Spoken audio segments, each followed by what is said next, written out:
And I am going to turn on live captions as well. So hopefully that works. That was something I'm super excited about doing and having as a part of our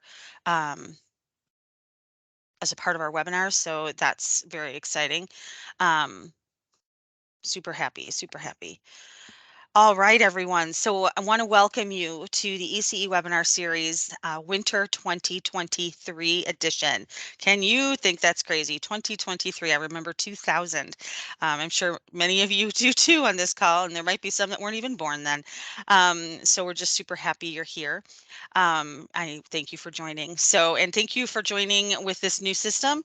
We are using Microsoft Teams instead of WebEx, which is what we used to use in 2022. Both of them have their own benefits and challenges. So we'll just have to work through them the best we can. And no, you do not need to put in any of your information unless you're just voluntarily telling everyone that you're here and where you're from. There's no requirements. Thanks, Kelly, for calling that out and for answering that question. So let's just jump in with some of the introductory slides and we can get started. So again, my name is Mary Muhs. I am the Academic Program Director at Rasmussen University for Early Childhood Education. I am your host today and your facilitator, and I'm super happy to be here. Rasmussen University has a large variety of programs that are fully online for early childhood educators, from a certificate to an associate degree with 2 different specializations and a bachelor completer degree with 2 different specializations. We also offer training classes for the CDA credential and to accomplish the educational hours required. So we really think that we have a pretty phenomenal program that tries to meet students where they are, tries to make sure that it's inclusive of different settings that you might work in and different age groups from infants on up. So we want you to take a look. If you have any questions, feel free to reach out to an admissions representative. You can complete the inquiry on the webpage at rasmussen.edu, and we'll be glad to get back to you. We do also take a lot of pride in our alliances and relationships with early childhood education companies and corporations. So we do work with some of the largest early childhood education providers in the country, Bright Horizons, Learning Care Group, KinderCare Learning Companies, and many, many more. We also work with a couple of key training institutions here in the U.S., Pro Solutions Training and Quorum e-Learning. You might be familiar with one or both of these organizations that provide online training to early childhood professionals across the country. These 2 training organizations really wanted their participants to know that they could go on and get degrees beyond their training. You might still have to do these trainings every year, but you should also be seeking the permanent professional development opportunity of achieving a degree. And since all of these training organizations are fully online, it made sense to really talk to and support an online university. So take a look if you are curious at our rasmussen.edu employer benefits page. We do work with smaller early childhood companies across the country too. So it might be a great benefit to you to take a peek if you're not already benefiting from our alliances. We do have an ECE information session that happens once a month. It is on the 3rd Tuesday, I believe is what it is. This next coming one is on January 17th. And it doesn't even say it's when it starts on here. It starts at 7 p.m. It used to be 8 p.m. Now it's 7 p.m. And we want you to come if you have questions about the early childhood programs at Rasmussen. This is the key time to get some general information, but ask questions. I am your host for that information session, and I love to have a chance to personally talk to potential students. And no matter what, encourage them to go back to school, whether it's with Rasmussen or another university, just to get out there and get that done. I think that's really important.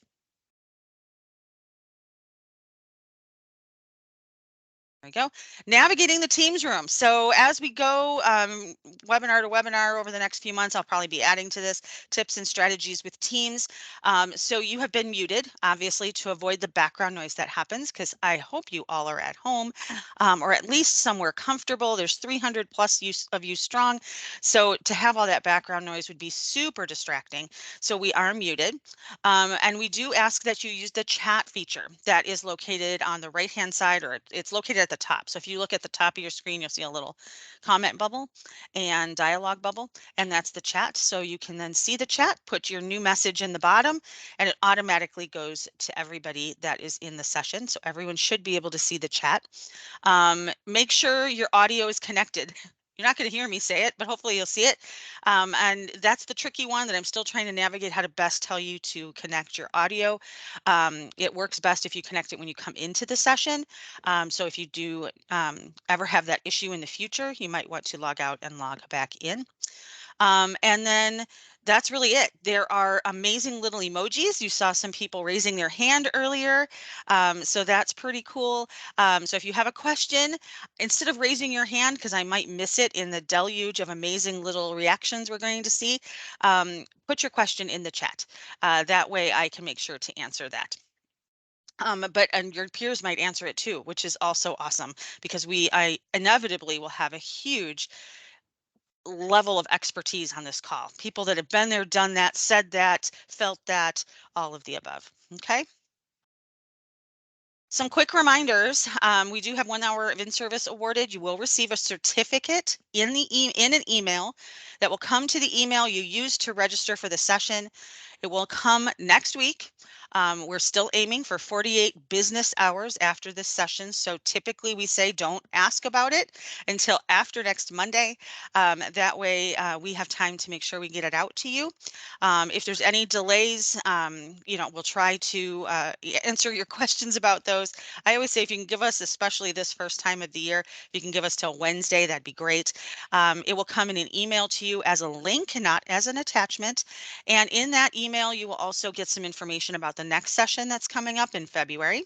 And you will probably also get a copy of the PowerPoint that I'm doing here tonight. So you can have that to refer back to for friends and family.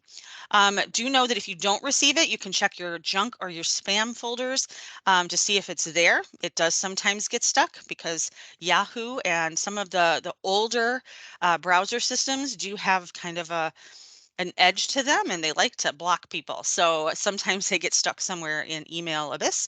So we'll try to make sure you get one. And then also, you are responsible to submit your certificate. So this is the tricky one. Out of all 50 states, guess what? We have 50 different training registry systems, and each one has different requirements for approval. So these sessions are not pre-approved in any state to lead to your training hours.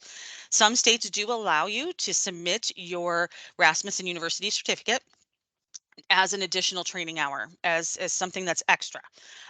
Your individual programs might also do the same, but this is not going to necessarily count towards your required training hours. That's based on you and your state and how they arrange that. So that's something you would need to do on your own. We will not be reporting these to any state in the country. It just would be way too hard for us to send those in for you. It does sometimes go to deleted or it goes to this other folder. Literally, there's a folder called your main folder, and then there's this other folder. And that other folder is where it sometimes goes. So look around, and when you find it, you'll feel like, oh my gosh, that was an amazing thing. um, don't have a Microsoft account under the other one. Oh, interesting. I do know that some people said that they had to, in order to register, they had to put the website into their accepted websites because their company or organization was blocking the website. So they had to put it into the accepted or approved list. So yeah, I'm not sure why you're not able to hear this.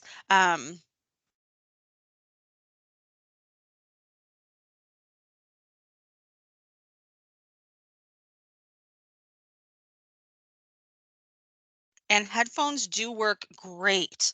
If you can get them to set up, they do work really well. I actually use a headset of my own just because I like to noise cancel. And then also it helps me to kind of focus as well. So we're going to go ahead and do one set of reminders that are brand new because we're using Teams. We only have a capacity of 1,000 registrants or attendees in this session. And that's really what we had with WebEx before. But we were also never getting the responses that we've gotten recently. We've got a lot of people that attend these sessions, and it's amazing. It's wonderful. We have over 335 people right now on the call. And it's one of those things where sometimes you register for something, but then you don't attend live. If you're going to register, please make sure you attend live, because you might be taking a space for someone that can attend live. And with this new system in Teams, you can unregister, which is really great. So if you know you register and you plan on it, but you're sick or your kid's sick or you got to go out of town or something happens with goodness knows, it's the world lately. Go ahead and unregister or cancel your registration. That way you can open up a spot for somebody else. Recordings are going to be available in the week following the webinar, the love webinar. It's not a love webinar, live webinar. Saw my spelling check. And they will be available and you'll get that information in the email that comes out with your certificate. And then certificates of participation are not provided though for watching a recording. We can't keep track of that. That would be a very big challenge right now. So we would definitely provide you the recording so you can take a peek at it, but you won't be able to get a certificate to show that you attended it. And yeah, it does take a little bit to get in sometimes, especially this first time that you get into the teams. Then once you start getting into it more often and get used to it, it is really pretty slick. So let me go ahead and share and start our PowerPoint. We have a lot to talk about today.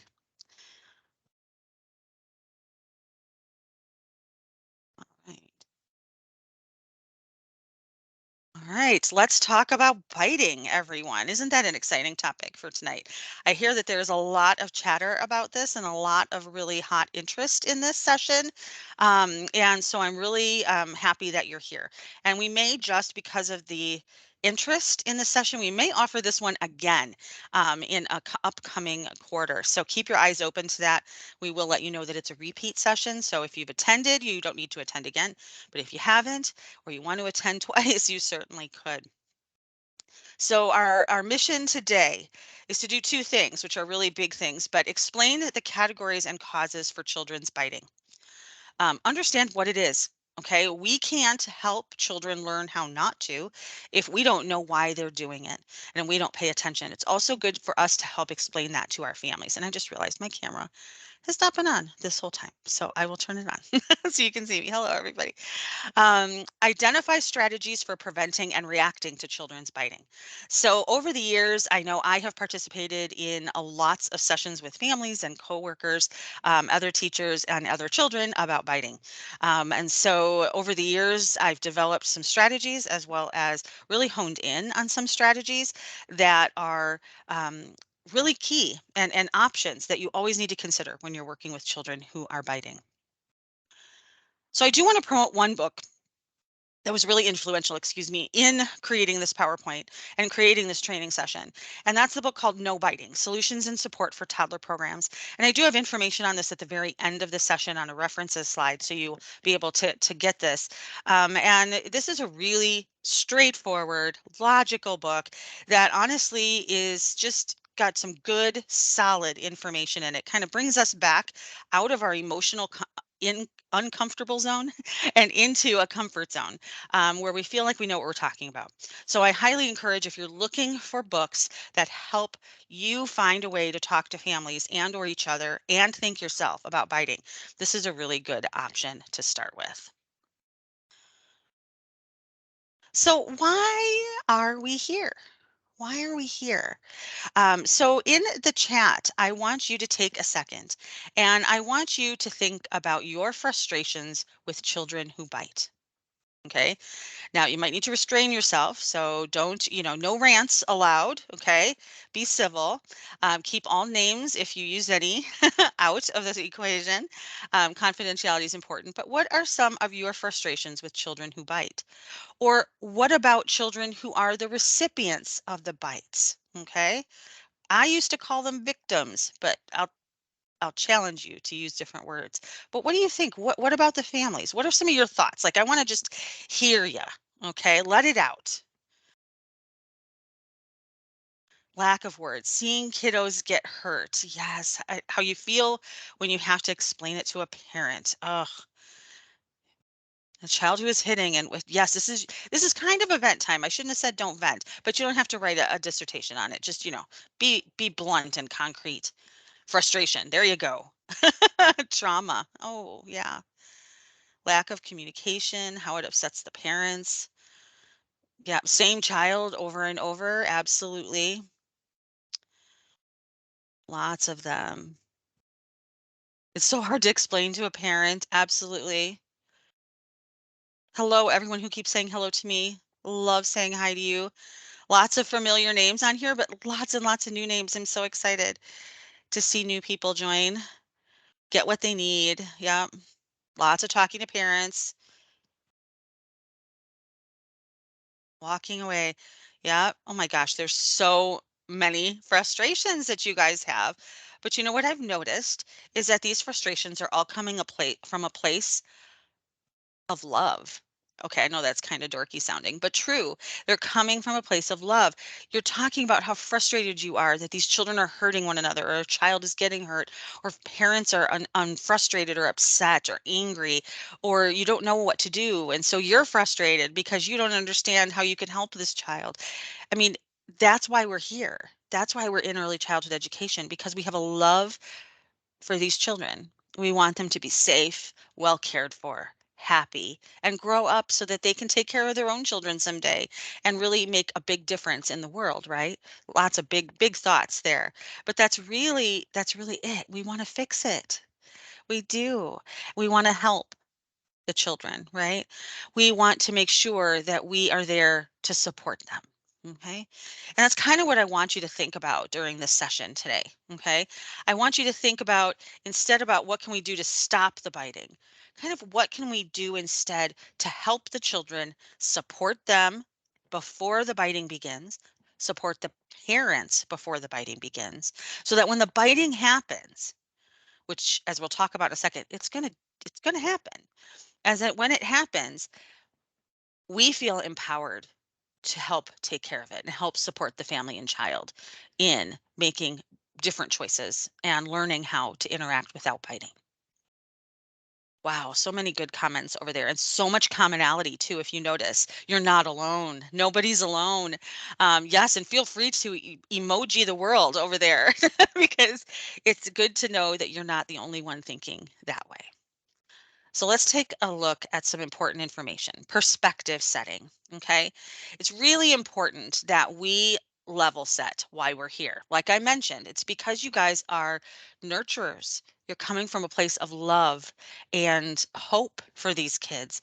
So we want to level set some things going through the rest of the session. We want to understand and accept that when toddlers are in groups, biting is an unfortunate, it's not unexpected. Okay. We know and accept that toddlers bite for many reasons. And I'm going to use toddlers because it's kind of the all encompassing, right? It fits with the older infants that start biting and the younger 2-year-olds and preschoolers that start biting. So we'll kind of group them together that way for a lot of our conversation today. We believe that biting is never the right thing to do, right? We know that, but does your 18-month-old know that? Probably not. We want to help children who are bitten feel better by giving them care, support, and advice. Okay. We can't ignore the children who are bitten. We can't. We don't want to ignore the children who do the biting. We have to figure out how to balance both. We want children who bite to learn and practice different, more appropriate behaviors. We are teachers, right? We're educators, right? We're not punishers, right? We're not absolutists. We're teachers and we help educate children, which means we help them learn how to do something or not do something, right? Depending on what it is. Yeah, teeth are not for biting, very common book.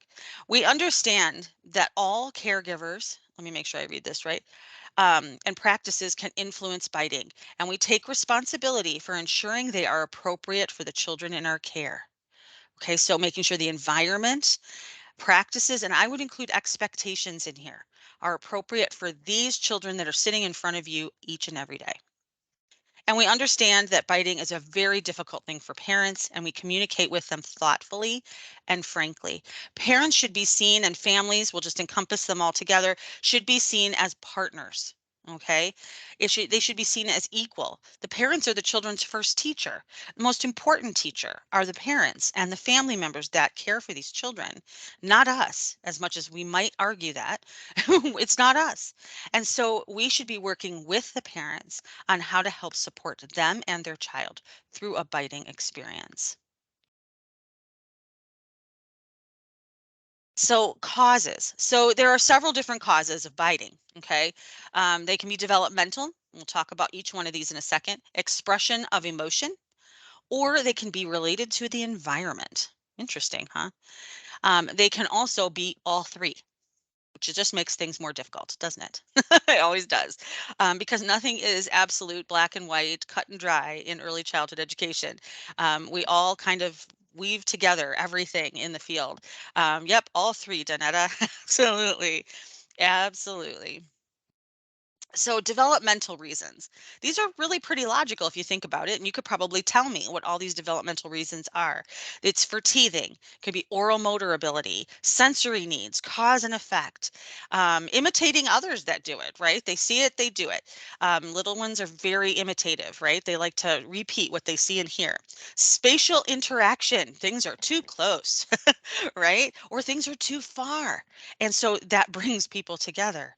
Language imitation, autonomy, wanting to be and do things by themselves, gaining attention, muscular control, needing to hold things, grip things, tighten things, weight, right? Heavy work.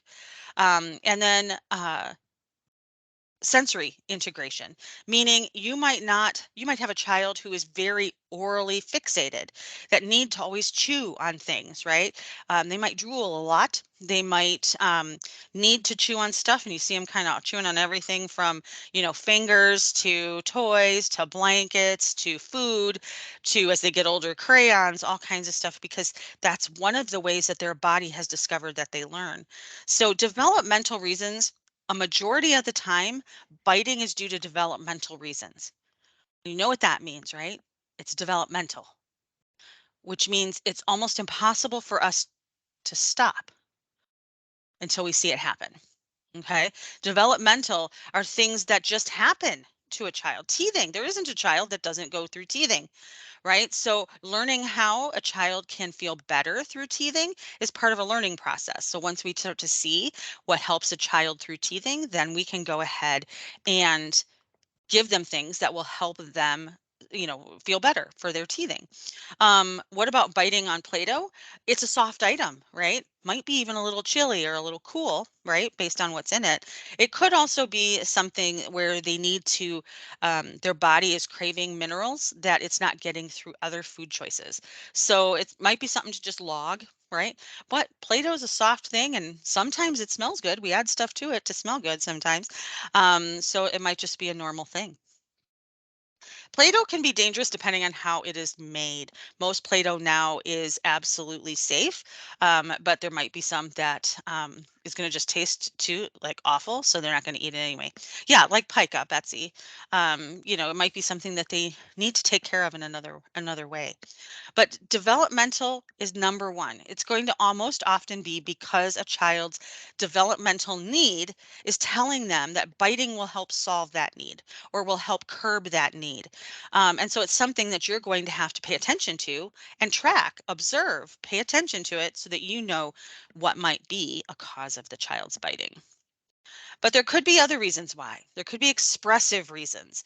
It could be that they're frustrated. And yes, even though we tell them 10,000 times to use their words, in the moment of pure frustration, all they know how to do is bite. Children are very physical beings. So when they feel inside like their feelings are going to explode, the first thing they're going to do is be physical. So they're going to stomp their feet, they're going to yell, they're going to scream, they're going to hit something, they're going to pull hair, they're going to bite, because that's how they're going to get that feeling that they need to feel better, to compensate for that bubbly feeling that they feel inside that isn't good.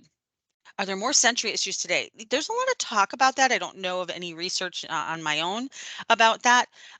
I kind of think there is because of the different sensory stimuli that we all encounter, and we're more aware of it. So it might have been before that we used to just say things like, "Oh, just deal with it." Well, now we're kind of more aware when a child is more sensory sensitive to touch or to smell or to sound or to light. We might, now start to notice how they all go together. Whereas, 20 years ago, that was kind of like, "Oh, just deal with it. You'll be fine." So we learn. Frustration, anger, tension, anxiety. Anxiety we are seeing in droves right now. A lot of it is coming from the pandemic of the past 2.5, almost 3 years. And it's not just because they didn't go to school. That's part of it, a very small part of it. It's the anxiety that their family members had, the fear, the uncertainty, the unpredictability, the changes all the time, right? In expectations, the lack of socialization, the on all levels. It all tends to make children anxious, right? They don't know what's coming next because what's come next for them the past 3 years hasn't really been so great. So, and it's been unpredictable. So, it's something that, they get frustrated. And think about you when you get frustrated, when you have anxiety. Sometimes that physical, you go for a run, you feel like you have to jump up and down, you squeeze that squeezy ball or that zoom that you have on your desk because you need to get that frustration or that anxiety out. And it could be, Christina, very easily could be because emotionally that crutch for them, that sensitivity of sucking on that binky is gone. And so they need that still, right? They still need that for whatever developmental reason they do, they just do. Excitement. Sometimes they get so excited they don't know what else to do.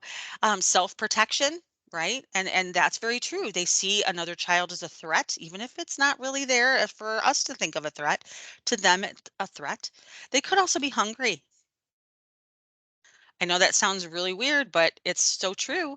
They want to get that same feeling they get when they put that cracker in their mouth, that comfortable feeling of chewing or that comfortable feeling of sucking. It's a very soothing movement. And they get that with a pacifier, by the way, is that sucking movement.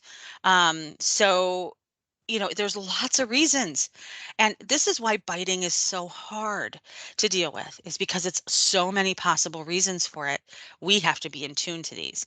Environmental reasons are something that we often forget about, or we often kind of put last. And I'm going to argue that it needs to come up to the front of the line.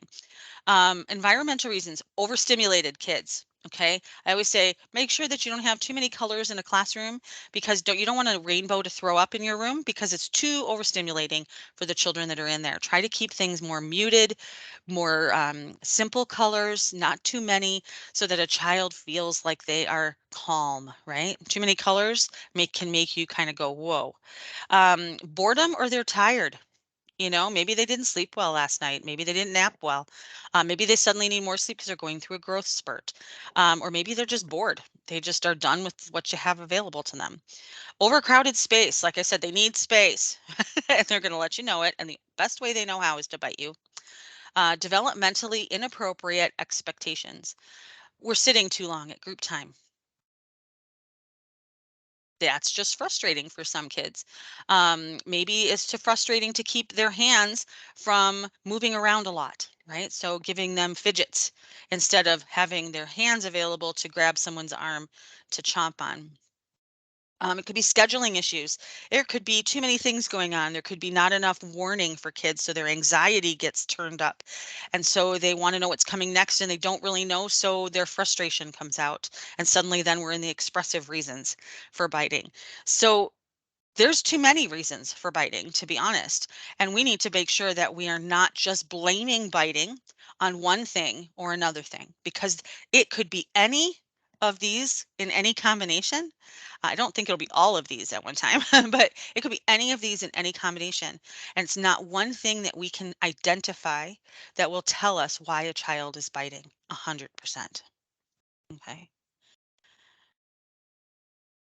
So we are here to teach children how not to bite other children. So we have to give them alternatives for biting. Okay. We can't just We have to stop it, but then we have to give them alternatives, teach them how to do things differently so that biting isn't their very first gut reaction to something. And yes, sometimes, Norma, there are just logical consequences. You put your finger in the mouth of another child and they bite it. Proximity, huh, what's that? Bite. Get your finger out of my mouth. Bite. That kind of thing. So what do you do? And this is going to seem really simplistic, but it is really simplistic. You have to observe the child. And we could do a whole session on observing children. We may someday, because it is the most important thing that you can do to understand what your children need from you, what type of activities and what type of growth and learning needs to take place for them, and how do we support their families. It's through observing the child. Okay. And I don't mean just observing the child for a day, because your one day is different from your day tomorrow, which is different from the day after that. So you have to observe a child over a period of time, right? So that you can see them on their good and bad days. You can see them to know what happened prior to the bite, to know what happened after the bite, and understand the whole child's picture. That's really important. Okay. You know what? And Dana, there's one thing that I'll let you know, guys, all know on here. I'm not sure that I can give you all the answers to all of your biting questions. We'll talk about strategies on here, but there's going to be a lot of questions. Feel free to give each other advice if you've dealt with those things. Even though there's this multitude of options for why a child bites, there is often sometimes no way to exactly know why. There just isn't. You have to trial and error it. Um, But you do have to take the time to do so, which sometimes gets a little frustrating if you have a child who bites a lot. But you do still need to do due diligence for the child. And that means you need to observe them to understand their situation and who they are. And why might come a light. It may not, but it might. But then you need to do some real reflecting on your program. Typically, at least I remember, it would be observe the child briefly because you're all in like heightened panic mode. Child bit. We got to figure out what's going on. Oh my God, he's bitten twice today. This is horrible. The parents are going to freak out. What are we going to do? You can't do that. You have to take a step back and observe, take lots of copious notes, and then reflect on the program. Reflect on what you do, your coworkers do, what the schedule is like, what activities are going on, how the child did that morning. Was it a typical drop off? Was it really emotional? Was it really quiet? What friends were they playing with? What activities were they doing? How did they feel? How much did they eat? How much did they sleep? You have to look at the program. What is your daily schedule? Is it too many teacher directed, very time-oriented activities? Has there been playtime, open-ended playtime that the children can actually interact with one another in a positive way, right? What's going on with your program? Did you have a snack this morning? Did you not have a snack this morning? Those kinds of things need to be understood, right? How busy is your classroom? Was it a bite that happened in the block area along with 10 other children when the space is only set for 4? That might be the reason. Is it particular children or a particular time of day that this is occurring? Really reflect on what's going on in your program and also reflect on your reactions to that child. Maybe it's even your pre interactions. I don't think that's the right word. Like before things happen. Maybe you're always heightened because this child tends to bite. So whenever you're interacting with that child, you're always, and you're tense and your shoulders are tense and you're always worried about this child when the child hasn't done anything yet, right? So I think that's important to note, okay? Because our behaviors and our expectations can really affect how a child interacts with other children.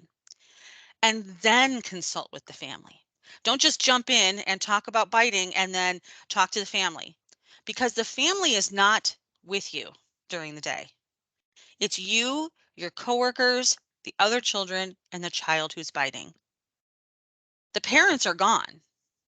So even though things might happen at home that might, and I say might, influence a child biting at school, the odds are a lot less that that's really what's happening most of the time. There could be some extreme pressures, challenges, and trauma at home that's causing the child to feel frustrated at school, maybe tired, maybe hungry, maybe heightened because it's heightened at home. But what is going on at school first has to be your immediate conversation, your immediate conversation with your coworkers, because the parents are separate. Okay. And they can be very understanding, but they can also immediately reject anything that you're doing. You guys need to come in with everything figured out before you talk to them. And I don't mean that you know exactly what's happening and exactly what to do, but it's because you need to come in with a plan. Okay. And Christina, I'm going to argue that not every child's doing it for attention. I would actually say most children aren't. One thing that children do is they react gut I can't speak today. They react from their gut, okay? So whatever they're going to do, however they're feeling, they're going to show in a physical nature first. They're not out to get us. They're not necessarily out to get other children either. I know some people think if one child bites, then the other child's going to bite him back. It typically doesn't happen.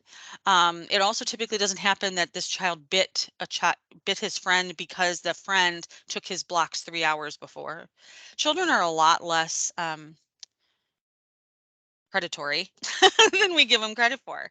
That most of biting is a natural developmental need that comes from a situation. It's not necessarily because they want to get the same attention that another child has received. It can happen, but I'd like to argue that it's not necessarily why. Tell them it's developmentally appropriate and ask. Yes, and we'll talk about some of these things here going forward. So critical prevention, things you want to look at in your own day is you want to look at is your environment supportive? Is there enough space? Is there enough to do? Is there enough of each item on the shelf for toddlers to not have to share because they can't and they won't? Is the schedule appropriate? Is there enough open-ended playtime? Or are you wanting the children to do too much sitting or too much sedentary or too much teacher directed? That their little bodies and minds need to have movement and activity, and it needs to be open and free. Is there sensory exploration? This is so important. And with COVID, so much of it got taken away. Children must have Play-Doh, water play, dirt play, sand play, rice play, all the above plays, anything that's sensory, right? Anything that they can get their hands into and dirty. That is so important. It's open-ended and it's free play. That is so critical. So we need to make sure that if you took it out of your play because you were concerned about germs, find a way to put it back in because it has to happen. And you might see some sensory issues, some behavior challenges be curbed once you add that in as a regular, multiple times a day activity. And interactions must be on the floor, sitting with, playing with, interacting with the children on their level. Supportive reactions. This is the way I was trained. First, you support the child who is bitten, right? Get them first aid, help them feel better, affirmations that yes, they've got an owie, provide positive actions, a really appropriate affection, a hug, holding their hand, rubbing their arm if it needs to have a little rub because it feels better, whatever works, right? And then you support the child who bit. Genuine, brief, and serious. You have to remember, at the time this is happening, we are not down here all calm and mellow, right? No matter what. We're here. And sometimes we're here. And sometimes the children are here. And so when that happens, you can't talk and rationalize with a child. It's not going to be possible. You can't talk to them about, remember, Stacy, you need to make sure that you treat, Jemima with, care and safety. You can't bite her because that hurts. You to cut all the words out. Just make sure that the child knows that you are at their eye level talking to them, that you're using a low, calm, but firm tone, something that shows them that you're unhappy without raising your voice, without yelling, all of that, that you're unhappy, and that you're concerned for for her friend or his friend, and that friend has been hurt, and that's not acceptable. And then provide positive actions that can help the child learn a different way in the future to interact with that other child. Okay. So it's kind of what I learned when I was learning to be an educator. Yep. And sharing an ice pack and all of that stuff is very helpful and helps provide options for empathy for the child who did the biting. So you teach an appropriate action as well. Teach the child who was bitten, okay, how to interact, what to say back. You can tell them, yes, to say, no, ouch, that hurts. I'm so mad. You can also tell the child who was biting to do the same thing. So maybe that child did experience the other child taking their toy. So the child who's the biter is mad. Help give them words to use. Don't just say, use your words, because in that moment, they don't know what those are. Give them words, and you may have to do that 25,000 times, but give them the words every time until they say it without prompting. You can show them how you can touch each other with gentle touches, with compassion, with care, um, holding hands with care so that they know what it's like to hold somebody's hand, to touch someone else with a gentle touch. And then give them words to use. Can Bella help you feel better by giving you an ice pack? Make sure that between the two children, okay, there is still a mutual understanding. We want to make sure that the child who is been bitten doesn't still feel victimized by people doing things to her or him, right? We want to make sure that they're okay with that care coming from the child who hurt them. Because it's very possible if you've been bitten by a child that you don't want them near you anymore. You don't want an ice pack from them because they just hurt you and you don't want that. And that's perfectly acceptable to feel that way. So helping children understand how they feel is perfectly acceptable. Yep, I don't like that. And most biters are nonverbal, yes, but not always. Not always. I've known many a verbal child who then will turn around and tell you, I bit her. You're like, okay. So it's not always verbal. It might be, but it's not always verbal. It's like being a detective when you have a child who's a biter to really figure out why they're doing what they're doing. Redirection helps a great deal. Acknowledge the feelings. Everybody here feels very upset now because so and so was bitten. Let's go find something else to do. Try really hard to help the child, even the one who bit, to go do something productive afterwards. Okay, remember, we're not here to punish them. We're here to help them learn other options for interacting positively with children or with that children if that child is acceptable and willing to continue that interaction with the child who bit them. Give them choices and redirect somewhere else. Really help them get back into play. Okay, and into interaction. What often happens is we focus on the child who was bitten, and the child who was bitten was the biter gets put in a timeout. Then we focus on the child who was bitten. Then we go to the child who's timeout, who's already forgotten why he's sitting in timeout, and might already be, figuring out what he's going to play next, or who he's going to talk to next, or what toy he's going to go get next.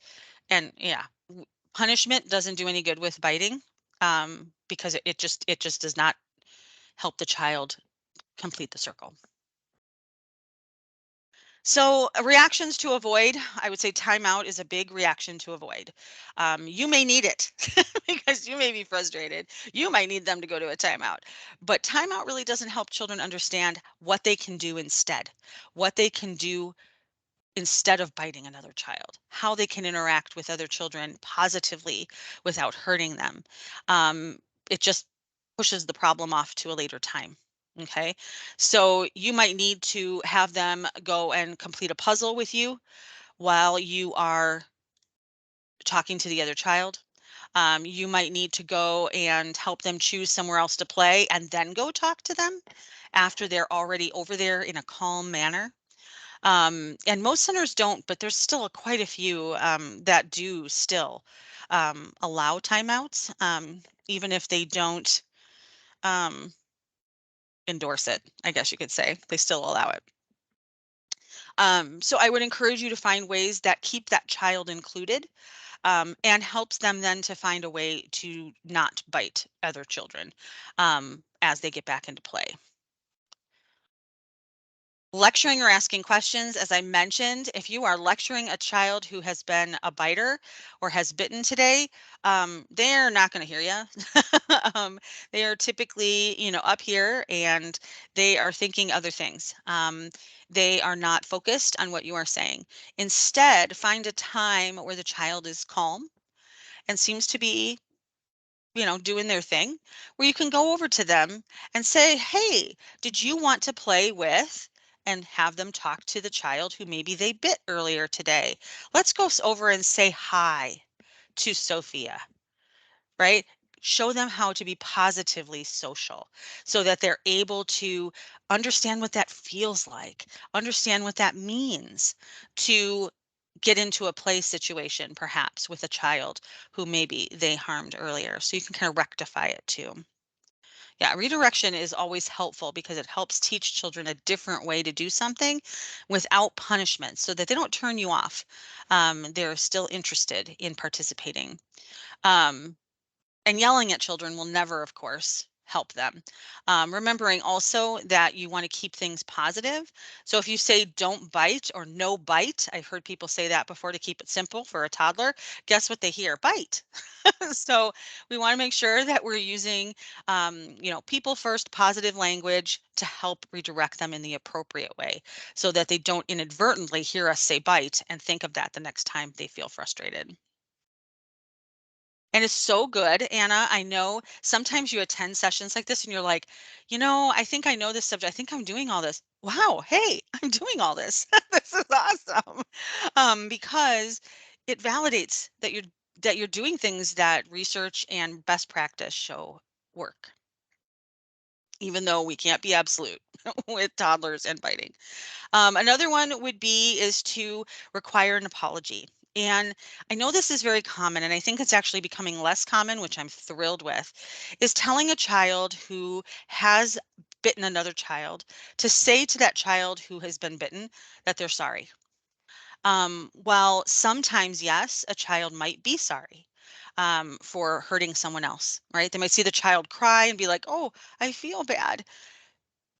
They may not know how to put that into words, so sometimes helping them is okay to say, "I'm sorry." However, most of the time they're not sorry. And they don't really understand sorry and empathy yet at a very young age. So we have to show them empathy. We have to show them how to show empathy, but that's not by saying I'm sorry to the other child. What it does do is it starts the process that a child learns that if they say sorry, everything's better, no matter what they do. So as they get older, it becomes an excuse. Or give a hug. Exactly. Oh, hug your friend. Well, first of all, the child who's been bitten may not want a hug from the person who just bit them. So be sensitive to that child's need as well, right? You can give them options, right? You know, if you would like to hug each other, you certainly can. Or, let's go over here and sit together. Give them time to be with one another positively before we ask them to do things like this, right? It's really helpful. And sometimes, yes, Erica, that's absolutely true. It's that boredom thing. It's that not feeling challenged. They need to feel challenged. And sometimes that's just a way for them to express their need to be challenged. Another reaction to avoid is saying the words no, thank you. And this one, you'll hear me say this one over and over in a whole bunch of different ways in different webinars because it's a real big pet peeve of mine is when we tell children no, thank you. No, thank you. Child's leaning in to bite another child's arm and you move their head away and you say, "No, thank you." Why are we telling them thank you for trying to bite another child? Confusion goes on in their heads. Thank you is a positive word, right? We want to say thank you for doing something positive, but you're telling them no, thank you, which means in a situation of behavior, it's a little bit confusing for kids. So it's been way overused, so it's lost all of its meaning that I think it originally had. So instead, just say stop. and then redirect them to something else, right?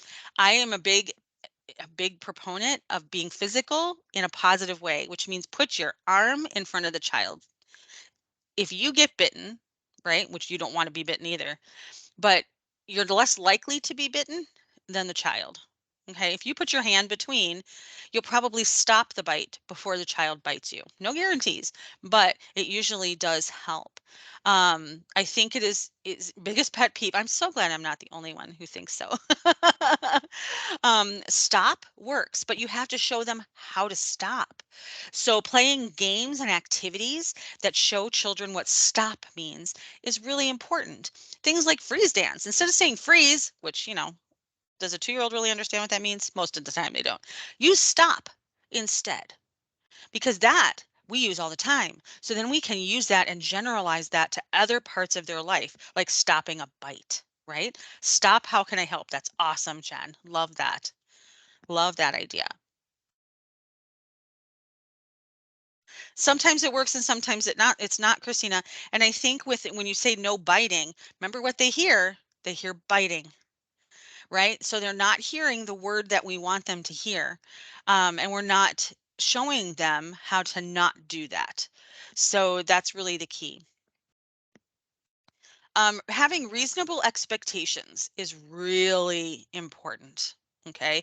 And this is probably the biggest thing that as an early childhood educator, you need to look at when looking at your program with a child who is biting. Okay. You need to have reasonable expectations for that child. And if you're not, it could contribute to a child who's biting, can contribute to anxiety, frustration, too crowded, not knowing the schedule, feeling out of control or overwhelmed. It could contribute to a lot. So make sure that you're not asking them to sit too long at group time. Okay. Make sure you're not asking them to not touch their friends. I mean, who doesn't want to touch their friends when you're sitting next to each other at group time? So, really check your expectations. Okay. And make sure that they're appropriate for the age child you are working with. Okay. Not the age child they're going to be, or they're going to be preschoolers. They need to learn. They're not preschoolers. They're 2 years old. What should their expectations be for being two? Right. Check your expectations for your parents. Okay. Parents likely have less developmental knowledge than you. They just do. There's no parent training class. You don't get a parent card, right? When you have your baby, you get the parent card that says you know everything about being a parent and you're going to be great. It'd be nice, but we don't get those. So unless you're in early childhood education, or maybe you've raised a bunch of children so that you've seen all types of development, you might have a lot less information about what's developmentally appropriate. Okay. And how your child might need extra support or help in different ways to help them from biting. Provide information before issues arise. It should be a big topic of conversation when a child gets into a toddler classroom or even an older infant classroom, mobile infants, 1-year olds. It should be a conversation. Your child will bite. Your child will likely be bitten. This is what happens and this is why it happens. And then this is what we do to help prevent it. And when it does happen, this is what we do to react to it so it doesn't happen again and again. Educate parents. And newsletters are one way, but I know a lot of parents that put them in the circular file, or they end up in the floor of their car, or they end up in their bag and then at the end of the month they toss them all. I did know a few parents that kept them in a binder because they kept everything their child in a binder.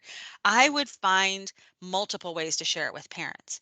Newsletters, conversations at pickup time, lunch and learns, webinars, social media posts, any way you can find a way, multiple ways to hit families up, do it. Because just like we all use different means of learning, parents do too. And sometimes we have to hit them up in multiple ways before they actually see it, read it, and internalize it. Okay. But if you start talking about it before things start, you will have parents armed with information. So when their child bites another child, they're not going to come roaring in at you, upset that their child hurt somebody else, or the opposite, that their child was bitten by another child. They're going to come in and say, oh my gosh, it happened. So now what do we do? Boom, let's try to solve this together. It is. Kissing is always an interesting trick with little ones. Take your parents' concerns super seriously and treat parents with understanding and respect. They are coming at it again from a guttural instinct. This is their baby, and oh my God, their baby just hurt another child, or their baby was just hurt by another child. Oh my gosh. I can't, that's just monstrous, right? That's what they think. We have to bring them back down, tell them we understand, help them see we understand, and give them information so they feel better and so that you can work together to fix it. And tell parents what specific steps are being taken by you and your program to help stop and make reasonable steps forward. Okay. Be specific. Don't just tell them, oh, yeah, this happened. Sorry. First of all, that's horrible because it makes the parent think that their child has done something wrong.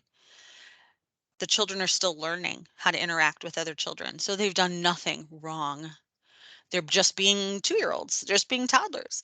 So instead, help them know what you're doing because then they can do the same. Even if they don't say they will, even if you don't think they are, trust me, they're hearing you when you tell them what you're doing because that's showing them that you see their child. Absolutely 100% important that they know you see their child.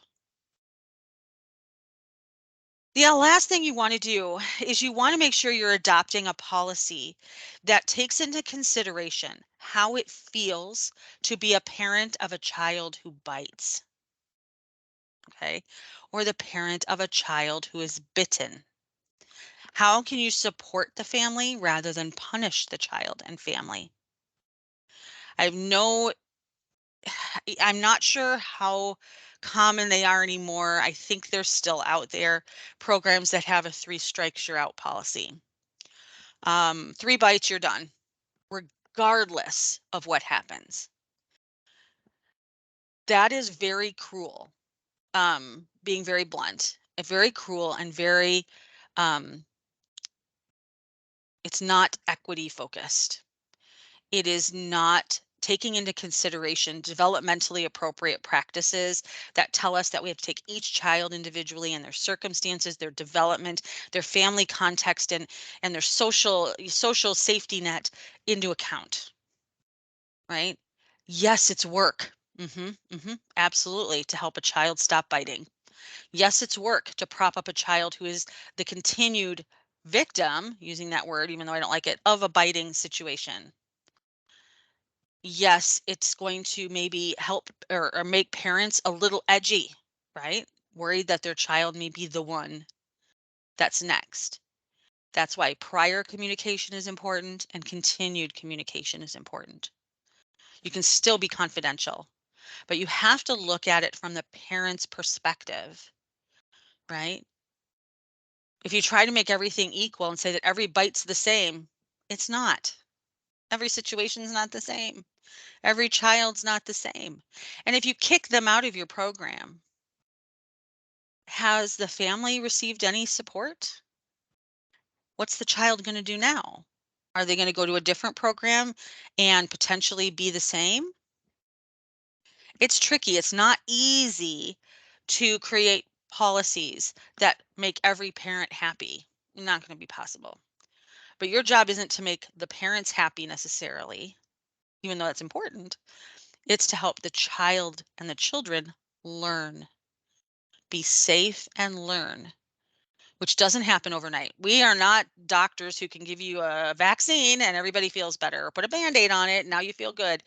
That's not what we do. We teach children, which means it takes time, effort, energy, and patience.